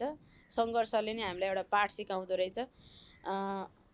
म जस्ता चेलीहरू कति हुनुहुन्छ नि त होइन, जो जीवन नबुझेर आत्महत्या गर्नुभएको छ होइन, आफ्नो ज्यानलाई फालिदिनु भएको छ। उहाँहरूले आफू बाँचेर पो देख्न पाइन्छ त होइन, प्रगति होस् अथवा दुर्गति होस्, म बाँचेर त मैले देख्न पाएँ। मैले त्यतिखेरै मैले नि कोसिस गरे हो, मर्छु भनेर मैले कोसिस पनि गरे हो हेर्नु। अनि अब सन्तान छ एउटा होइन, बाबुआमा हुनुहुन्छ, बुढाबुढी भए बाबुआमा हुनुहुन्छ, पीडा त कसलाई हुन्छ, त्यही सन्तानलाई र बाबुआमालाई हुन्छ नि। उसलाई त केही पीडा हुँदैन नि त, उसलाई त कुचोले बढाउन पनि कसिङ गर हावाले उडाएर लैदियो आनन्द भयो नि त। त्यो कारण म किन ज्यान फाल्ने, त्यो एउटाले मलाई माया गरेन, त्यो एउटाले हेरेन भनेर म मेरो ज्यान किन फाल्ने। मेरो बाबुआमाले मलाई कति दुःख गरेर जन्माए हुर्काए पढाए बढाए यहाँसम्म लिएर आए, त्यो नभए पनि बाँच्न सकिन्छ होला भनेर त मैले कोसिस गरेँ। सकिँदो रहेछ। 11 वर्ष भयो म बाँचिरहेको छु, म एक्लै छु, यता हेरेँ नि एक्लै उता हेरेँ नि एक्लै, त्यो घरको भित्तो मात्रै हो, केही छैन अरू। आफन्त सकिँदो रहेछ। आफन्त के हो? आफन्त मर्दा पर्दा चाहिने चिज हो होइन, तर आफन्त हुँदा मात्रै आफन्त हुँदो रहेछन्। जब मसँग पैसा छ नि, जब म सम्पन्नशाली छु नि, त्यसपछि मात्रै आफन्त हुँदो रहेछ। आफूसँग नहुँदा कसैले तँलाई के छ, तँलाई गाह्रो भयो भने कसैले सोध्दैन। साथीभाइ जब आफूसँग हुन्छ नि, साथीभाइ नि त्यही हो। रेस्टुरेन्टमा लगेर महँगो महँगो खाजा खुवाउनु सक्यो भने ओहो फलानु के छ भने फोन गर्छन्, कुनै दिन बिल तिर्न नसकौँ त ए त्यो काम छैन, त्यस्तो साथीभाइ त। खान पाए साथीभाइ, बुवा आमा जिउँदा भगवान्, बुवा आमा जिउँदा भगवान् हुन्। जसले बुवा आमालाई रुवाउँछ, जसले बुवा आमालाई नकार्छ, जसले बुवा आमाको कुरा सुन्दैनन्, त्यसले कहिले नि सफलता पाउँदैन। म चाहिँ मन्दिर जाँदिनँ, मन्दिरमा गएर घन्टा हल्लाउने होइन, फलफुल चढाउने म कहिल्यै गर्दिनँ। म 1 किलो फलफुल किन्न सक्यो भने मेरो बुवा आमालाई लडिदिन्छु। बुवा आमा भनेको जिउँदो भगवान् हुन्। बुवा आमाको जस्तो सङ्घर्ष संसारमा कसैले गर्न सक्दैन। हामीले लोग्नी पनि अर्को पाउन सक्छौँ होइन, साथीभाइ नि पाउन सक्छौँ, सबै थोक पाउन सक्छौँ, घर किन्न सक्छौँ, सबै थोक किन्न सक्छौँ, बाबुआमा किन्न पनि सक्दैनौँ। बाबुआमा जस्तो कोही हुँदैन संसारमा। मेरो लागि चाहिँ जिउँदो भगवान्। म अलिकति बुवा आमालाई केही भयो भने सबभन्दा पहिला मलाई पोल्छ, मलाई पीडा हुन्छ के। मन्दिरमा लगेर चढाउने फलफुल बुवा मम्मीलाई दिन्छु। म मन्दिर जाँदिनँ। कस्तो राम्रो, कहिले पनि जाँदिनँ मन्दिरमा। अब अरूहरूले जाम भनेर यसो गएर त्यो ढोग्ने धार्मिक आस्था आफ्नो कुराहरू है, तर मलाई चाहिँ मलाई भगवानै बाबुआमा जस्तो लाग्छ कि। सन्तान सन्तान एउटा जिउने आधार हो। लोग्नी भएन भने बाँच्न सकिँदो रहेछ, सन्तान भएन भने बाँच्न सकिँदैन रहेछ। तपाईँ यो समाजमा हेर्नु न, सन्तान पाएन भने त बाँझी भयो, यसले त पाउनु सक्दैन। मैले नि बिहा गरेको 6 वर्षसम्म सन्तान थिएन कि मेरो, त्योबाट हुँदैन, अब अर्को बिहा गर भन्थे कि सासुसुराले बुढोलाई, अर्को बिहा गर त हुँदैन भन्थे। के भएर नहुने त मबाट चाहिँ भनेर त्यहाँबाट मैले सन्तान जन्मेँ। म पढ्दै थिएँ, अनि केही समय ग्याप गरेको थियो, अनि हुँदैन यो बाटो भन्ने औषधहरू खानिदिने, अनेक खालका कुरा हुन अनि थाल्यो। त्यस्तो गर्न थालेँ। अब खुट्टा छैन बच्चा नि हुँदैन भन्ने क्या त्यसो गर्न थालेँ। अनि मैले 6 वर्ष पुरा भएर 7 वर्ष भएपछि बाबु जन्माएँ होइन। अनि ठिकै छ, राम्रो थियो। अब उहाँले बाहिरतिर कमाउनु पनि गर्नुहुन्थ्यो, म घरमा बाबु हेरेर बस्थेँ। ठिकै छ, भोलि हुर्केला बढ्ला सहारा देला भन्ने हिसाबले जन्मायो, हुर्कायो, बढायो, दिन्थ्यो पनि होला होइन। अब परिवारले अलिकति अलग बनाए। अब उनीहरूलाई किन हो, मलाई देख्ने बित्तिकै उनीहरूलाई रिस उठ्छ। मैले उनीहरूको अहिलेसम्म केही, पहिला कोठामा बस्दाखेरि नि बुढोलाई मैले आफै पालेको थिएँ हेर्नु। नन्दहरू देवरहरू आएर बस्थे, 8 पढेर आएर बसे, 12 पास गराएर अमेरिका पठाएँ देवरलाई। नन्दहरूलाई सबैलाई 12 पास गराएर बिहा गरेर पठाएँ, कोठैबाट बिहा गरे हो तिनटैलाई। अहिले तिनै बोल्दैनन्। म आफू भोको बसेर खुवाथेँ क्या तिनीहरूलाई। एउटा बुढोले एउटा कमाएर ल्याउँथ्यो, फोन सम्पर्क नै हुँदैन, ब्लग हाने हन्। फोन सम्पर्क भएपछि म बोल्छु नि त, के छ कता हो गाह्रो भयो यताउति भन्छु नि त म त। बुढो एउटाले कमाएर ल्याउने हेर्नु है, दिउँसो खाजा केही हुँदैन थियो, बिहानको भात अलिकति बाँकी रह्यो हुन्थ्यो, मलाई पुगिहाल्छ नि, उनीहरू बाहिर बाहिर हिँड्छन्, बाहिर खाएर आउँछन् भनेर बस्यो हुन्थ्यो। ठ्याक्क तताएर खाने बेला भएपछि टुप्लुक्क आइपुग्थ्यो देवर। खाजा खानुभयो बाबु भने टन्न बाहिर मोमोहरू खाएर आए पनि खाएन भनिदिने उसले। अनि अब उसलाई भोक राखेर म खान्छु त, ल तपाईँ खानु भनेर दिन्थेँ, म भोकै बस्थेँ क्या। त्यस्तो गरेर पालेको मैले। म यस्तो अवस्थाको मान्छेले तिनी बत्तीको काम गर्थेँ, यति कपडा फोहोर बनाएर आउँथेँ, म यस्तो अवस्थाको मान्छेले उनको कपडा धोइदिन्थेँ। उनी त सार सुहाउँदो थियो नि त, 20-22 वर्षको 25 वर्षको युवा जवान केटा होइन। लौदो भने उसले भाउजू म तपाईँको कपडा धोइदिन्छु, तपाईँ सक्नुहुन्न भन्नु पर्थ्यो नि त, मैले धोइदिन्थेँ क्या। त्यति गरेर हुर्काएर बढाएर अहिले अमेरिका पुगेँ। अहिले मसँग बोल्दैन, ठिक छ, केही छैन, मरेर लाने केही होइन कसैले पनि। जन्मेर मान्छे जन्मेर धरतीमा टेकिसकेपछि खाने सबैले भात हो, तिनले पनि त्यही भात खान्, मैले पनि त्यही भात खान्छु, भोको बस्नु परेछ होइन। मरेर लाने तिनलाई पनि त्यही घाटमा हो, मलाई पनि त्यही हो कि होइन भन्नु न। तिनले 84 व्यञ्जन खालान्, म गुन्द्रुक र भात खाम्ला, अगाउनु त अगाएको छु नि। त्यही भएर मलाई अहिले चाहिँ गुनासो छैन। पहिला पहिला चाहिँ किन यस्तो गरे होला भन्ने लाग्थ्यो, अहिले चाहिँ ठिक छ। उनीहरूको बुद्धिले विवेकले उनीहरूले जे गर भन्यो नि त्यही गरे होइन। त यो नगर भनेर उनीहरूको बुद्धिले भन्यो भने त नेगेटिभ मात्रै छन् कि। मेरो घरमा जुन बिहा गरेर गएँ नि म, त्यो घरको फ्यामिली नेगेटिभ मात्रै सोच्ने क्या। किनकि उनीहरूको परिवारमा यस्तो अशक्त मान्छे कोही नभएर पनि हो कि सायद पोजिटिभ सेन्सै आउँदैन कि। उनीहरूले के सोच्छन् भने तपाईँ पनि परिवारमा आइसकेपछि एउटा छोराले मन पराएर ल्याएर बिहे गरिसकेपछि तपाईँ पनि त त्यही परिवारको सदस्य हुनुभयो नि त। शरीरको एउटा अङ्ग गुमाउने बित्तिकै यो चाहिँ कामै छैन भनेर त्यस्तरी दाँच दिने होइन नि त। खुट्टा दुइटै नभए पनि दिमाग छ, बोली छ, आँखा छ, हात छ, मान्छेले काम गरेर खान सक्छ नि त। कस्तो सोचाइ छ भने उसले त के गर्न सक्दैन, अब हामीलाई पाल्नु पर्ने बेला हामीले पाल्नु पर्यो ल, त्यो सेन्सले हेरिदिने के। अहिले कसले पालेको त मलाई, कसले हेरिदिएछ त, कसले हेरिदिएछ त, म आफै कमाएर खाएको छैन। उनीहरूकै हातखुट्टा सार सुहाउँदो भए पनि उनीहरू कहीँ कुनै ठाउँमा गएर कहीँ सहयोग सपोर्ट गरेको देखाएको छैन। मैले गरिरहेको छु, मलाई दुःख पाएको मान्छेहरू देख्यो भने माया लाग्छ।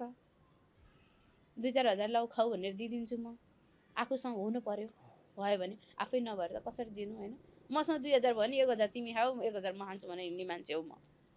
बाँडेर खानुपर्छ, एक्लै खानु हुँदैन, एक्लै उ गर्नु हुँदैन भन्ने भावना छ मेरो।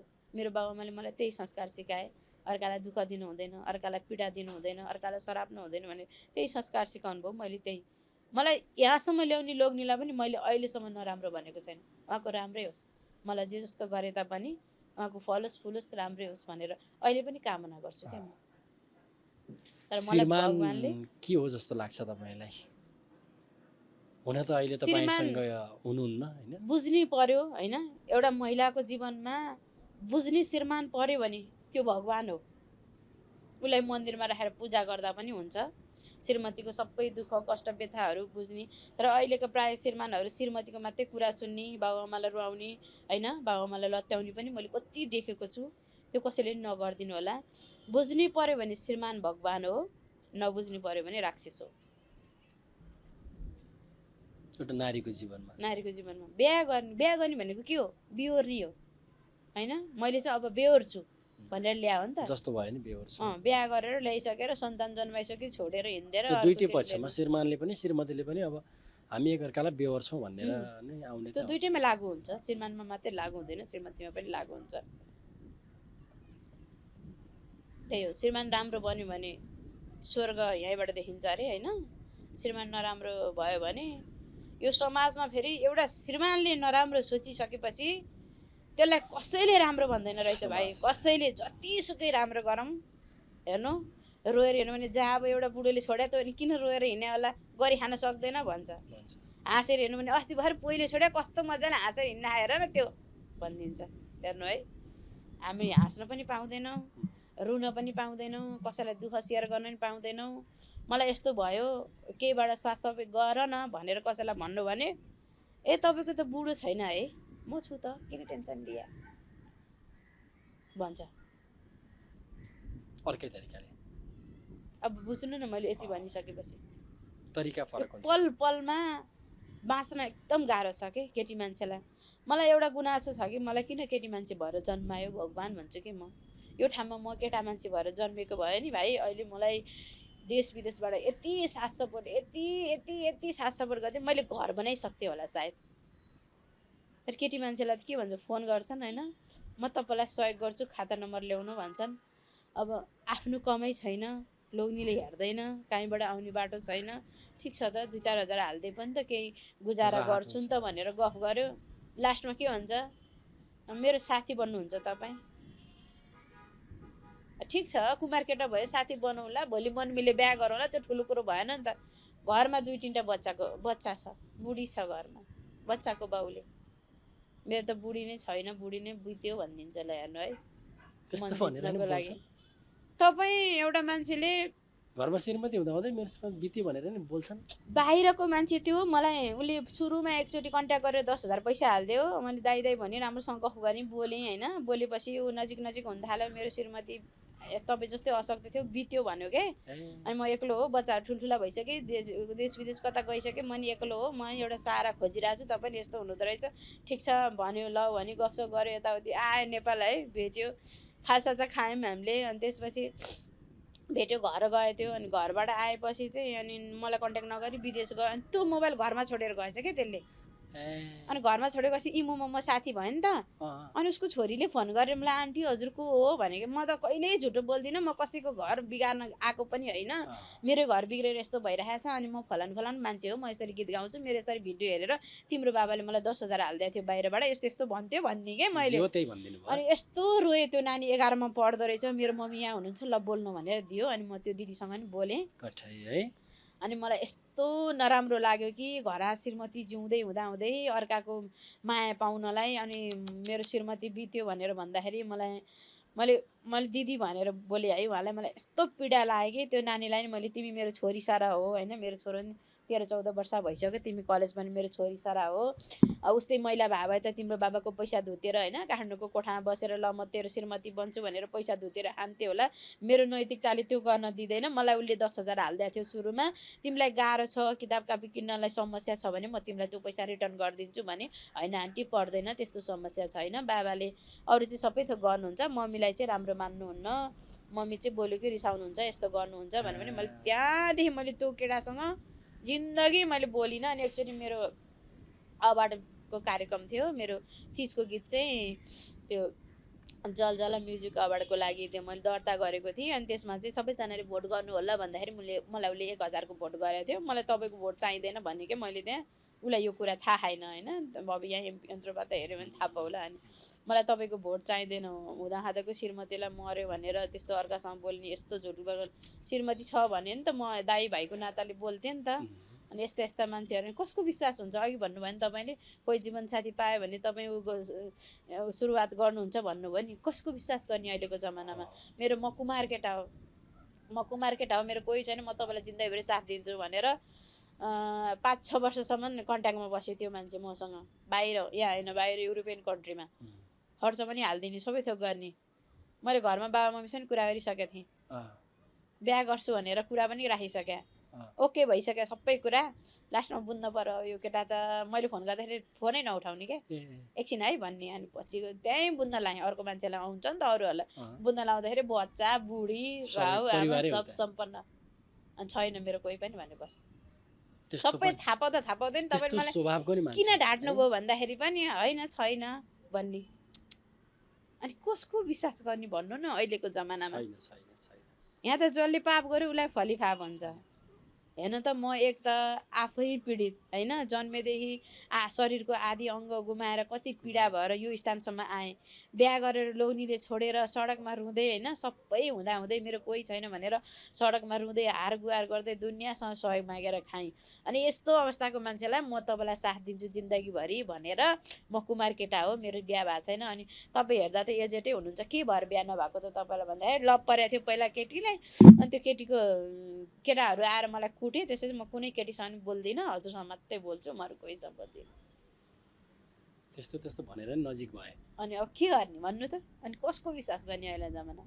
त्यही भएर अनि ठिक छ, 700 दिन्छौ दाई भाइ दिदी बहिनी, 700 दिन्छौ, जुन नाताले राम्रो नै दिन हिसाबले सक्यो तिमीले। राम्रो हिसाबले बोल्छौ बोल, नराम्रो हिसाबले बोल्छौ ब्लक खान्छौ भन्ने म अहिले सिधै भनिदिन्छु कि म राम्रो राम्रो नियतले हेर्छौ हेर, बस्छु पनि, हिँड्छु पनि, खान्छु पनि, डुल्छु पनि होइन, नराम्रो नियत लाउँछौ भने तिमी मेरोबाट आउट।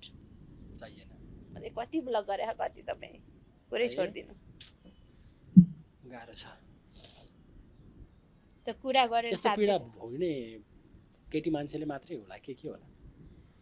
तपाईँ म यहाँ अहिले भन्यो भने मलाई पागल बनाउँछन् मान्छेले। 18 वर्षको फुच्चेले शुद्ध बिहा गर्ने हो भनेछ मलाई। 18 वर्षको फुच्चेले सबै कुरा देखेर थाहा पाएर सबै कुरा हेरेर सबै कुरा देखेर थाहा पाएर। तिमी जत्रो त मेरो छोरो छ बाबु, के बोलेको तिमीले, यो लाज लाग्दैन तिमीलाई भनेको? मन परेपछि पर्यो भन्छ। यो एउटा श्रीमानले छोडेको श्रीमती भन्छ नि, उसलाई समाजले हेर्ने दृष्टिकोणै फरक हो हाम्रो समाजमा। मैले यो कुरा काहीँ भनेको छैन। त्यो भाइ अहिले पनि छ साथी मेरो मेसेन्जरमा, मैले उसलाई ब्लक हानेको छैन। बच्चा हो, अब कहिलेकाहीँ के भएर, के तनाव भएर, के टेन्सन भएर भन्यो होला, अथवा उसलाई कसैले भन्न लायो होला, अथवा मेरै लोग्नीका परिवारले भन्न लायो होला, कोही आफन्त होला नि के होला नि भनेर चाहिँ मैले त्यसलाई त्यति ठुलो इस्यु बनाइनँ होइन। तर त्यो बाबुले मलाई एकचोटि त्यस्तो प्रस्ताव राख्यो क्या, के बोलेको बाबु तिमीले? चिनेको होइन। के बोलेको बाबु तिमी जस्तो त मेरो छोरा छ, तिमी त मेरो छोरा हो, मलाई तिमीले आमा भन्नुपर्छ, आन्टी भन्नुपर्छ, म त तिम्रो आन्टी पर्छु, के बोलेको यस्तो, पागल भएनौ तिमी भनेर भन्ने मैले।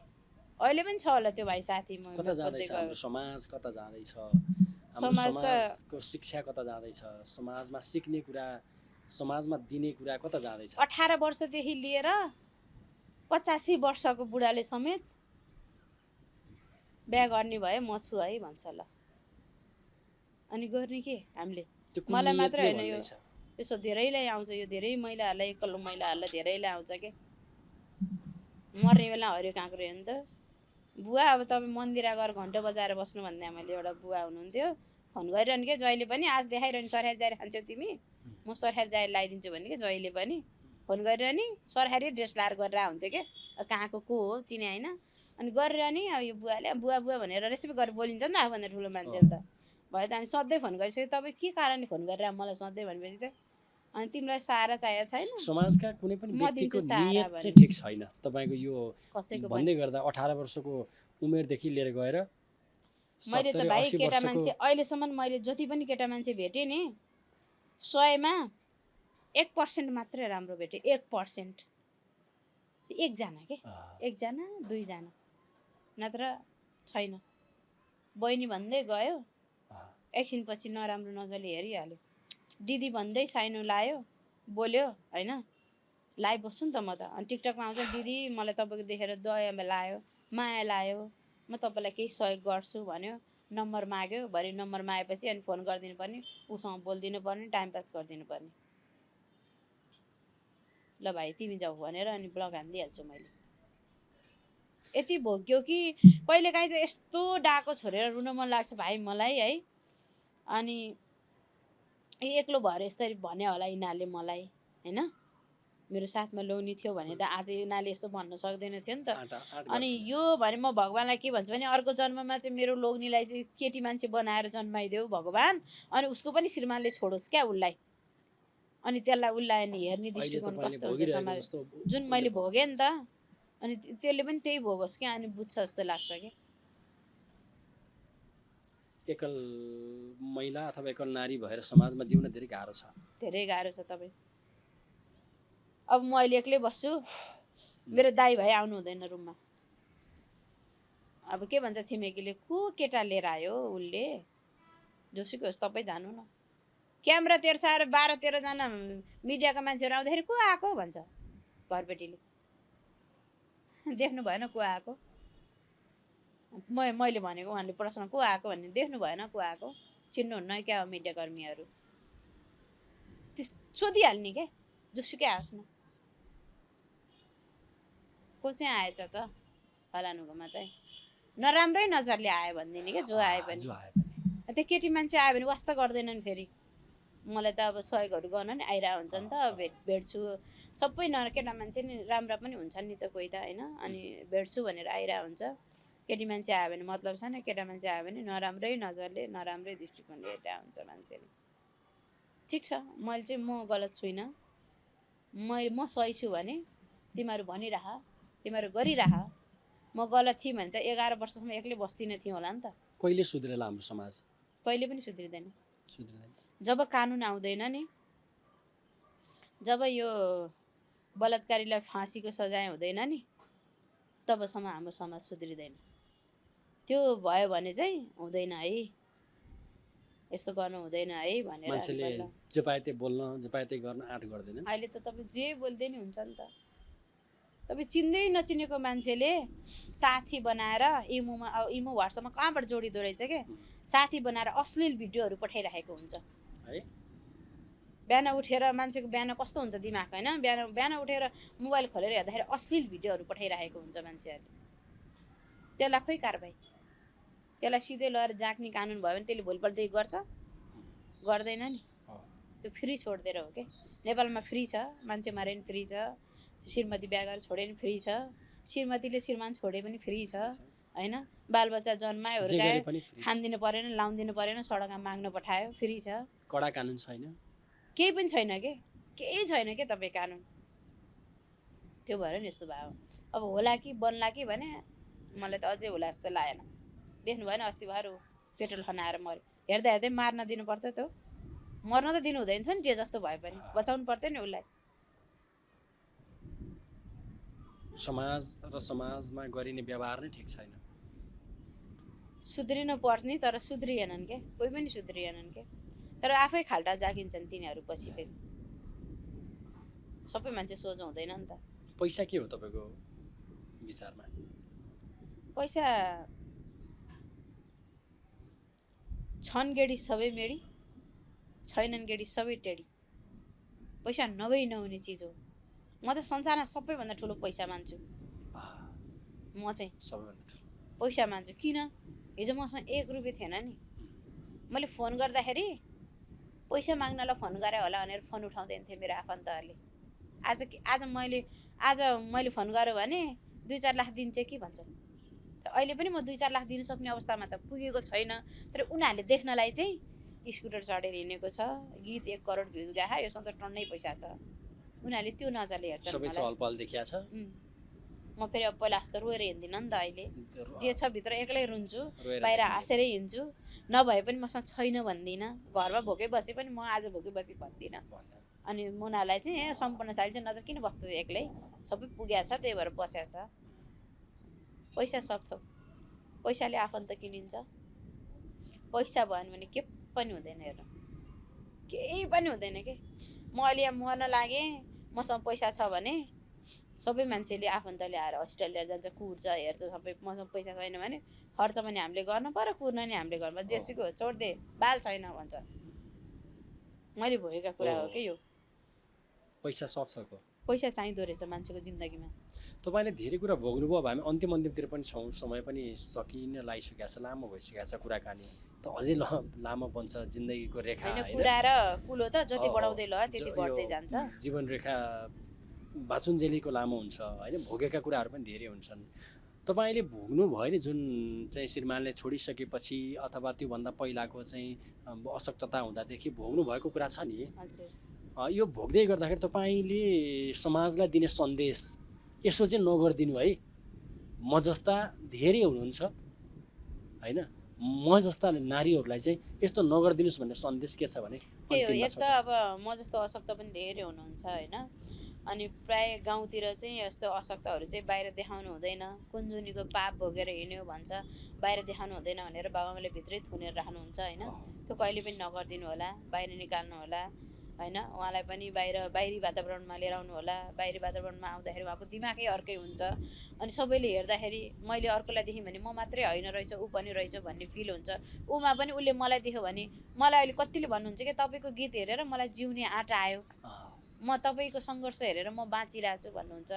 एउटा यो सन्देश दिन्छु। अनि अर्को चाहिँ जति पनि डिभोर्सी बाबुआमा हुनुहुन्छ, बाबुआमाले डिभोर्स गरे पनि छरछारलाई कहिले पनि बाउले राखे नि आमाबाट वञ्चित नबनाउनुहोस्, आमाले राखे नि बाउबाट वञ्चित नबनाउनुहोस्, म यो भन्छु दुईटा। अनि अर्को भन्छु, एक्लो केटी मान्छेलाई कुनै पनि दाजुभाइले प्लिज, म यो रिक्वेस्ट पनि गरेँ मैले होइन, कुनै पनि दाजुभाइले एक्लो केटी मान्छेलाई कहिले पनि नराम्रो नजरले नहेर्नुहोस्। तपाईँको पनि घरमा आमा होलान्, पहिला सुरु आमालाई हेर्नुहोस्, भाउजू होलान् होइन, दिदी बहिनी होलान्, कोही नभए नि श्रीमती त होलान् नि त होइन। तपाईँको श्रीमतीलाई अर्को पुरुषले गलत नजर लायो भने तपाईँ के गर्नुहुन्छ होइन। हामी पनि कसैको श्रीमती हो नि त, छोडे पनि कसैको श्रीमती हो नि त, कसैको आमा हो नि त। त्यही भएर चेलीबेटीलाई सम्मान गर्न सिक्नुहोस्। जसले चेलीबेटीलाई सम्मान गर्छ नि त्यो व्यक्तिलाई कहिल्यै पनि नराम्रो हुँदैन। जसको घरमा लक्ष्मी हुन्छ भन्छ नि त होइन, जसको घरमा लक्ष्मी खुसी छ भने जसको सही विचार छ उसलाई कहिले नराम्रो हुँदैन अरे के। जसले केटी मान्छेलाई रुवाउँछ नि त्यो मान्छेको कहिल्यै काम सफल हुँदैन अरे क्या। जसले रुवाएर हिँड्छ नि एक दुईचोटि होला होइन, ऊ फसिरहेको हुन्छ के, ऊ एउटा काममा हात हाल्छ, कताबाट के भइरहन्छ उसलाई थाहा हुँदैन कि मैले यो गल्ती गरेर यो भए भनेर। त्यही भएर चेलीबेटीलाई नराम्रो नजरले नहेर्नुहोस्, सम्मान गर्न सिक्नुहोस्। चेलीबेटीले पनि अब पुरुषहरूलाई नराम्रो नजरले नहेर्नुहोस्, सम्मान गर्न सिक्नुहोस् होइन। दाइ भाइको नाता लगाएर राम्रोसँग बोल्न सकिन्छ नि त होइन। मरेर जाने जिन्दगी हो, नराम्रो बोलेर तुच्छ बोलेर किन फलानु मरेर जाने मरोस् त भने किन बनाउनुहुन्छ। बिचरा त्यो नमर्न पर्ने थियो, मऱ्यो भन्ने भन्नुहोस् न, यो भन्छु भाइ म चाहिँ। हुन्छ, समय दिनुभयो, यो समय र संवादको लागि धेरै धेरै धन्यवाद छ। हजुरलाई पनि धेरै धेरै धन्यवाद। हाम्रो मनमा गुम्सिएर रहेका एउटा भावनाहरू पोख्ने जुन एउटा माध्यम बनाइदिनु भयो। धेरैजनाले गरौँ न अन्तर्वार्ता भनिरहनु भएको थियो। मैले चाहिँ एउटै कुरा त हो नि, पहिला नि भनिसकेकै कुरा त हो नि भनेर आलटाल गरिरहेको थिएँ। अनि हजुरले भन्नुभयो, नकार्न सकिनँ, ठिकै छ। अब यस्तो रमाइलो ठाउँमा आइपुग्यो होइन। घरमा एक्लै बसिरहनु भन्दा कहिलेकाहीँ अब तपाईँको अन्तर्वार्ता आउनै छोडेँ भन्नुहुन्छ माया गर्नेहरूले। माया गर्ने धेरै हुनुहुन्छ मलाई, अन्तर्वार्ता आउनै छोडेँ भन्नुहुन्छ। अब हेर्नु होला अब हाम्रो कुन च्यानलमा आउँछ। यो मेरै अफिसियलमा आउँछ, सुशान्त रेग्मी अफिसियलमा, सुशान्त रेग्मी अफिसियलमा आउँछ। सबैजनाले हेर्नु होला। तपाईँको पोडकास्ट हेरेँ म रोएँ भन्नुहुन्छ, आमाहरूले फोन गर्नुहुन्छ क्या प्रायः जसो, म रोएँ भन्नुहुन्छ। रुन भन्दा पनि आफूलाई चाहिँ स्ट्रङ बनाउनु पर्यो। अब कार्यक्रम नरोइकन हेर्नु पर्यो होइन। म चाहिँ रुदिनँ भन्छु। अब गर्दै गर्दाखेरि पहिलाको पीडाहरू सम्झेर म त्यो ठाउँबाट नि यो ठाउँमा आएँ है, कसरी आएँ होला, म आफै कल्पना गरेर नि मेरो अनि त्यत्तिकै आउँछ कि मन भावुक हुन्छ, त्यत्तिकै आउँछ। हुन्छ, तपाईँलाई गाह्रो पनि भइसक्यो होला बस्दा है, लामो समय एक ठाउँ बस्नु गाह्रो हुन्छ धेरै बेरसम्म लाउँदाखेरि। अब हामी छोड्छौँ पनि। यो जुन भ्यू देखिरहेको छ, अब तपाईँको बाँकी जिन्दगी पनि यस्तै आकर्षक बनोस्। हस्, थ्याङ्क यू। हस्, धन्यवाद।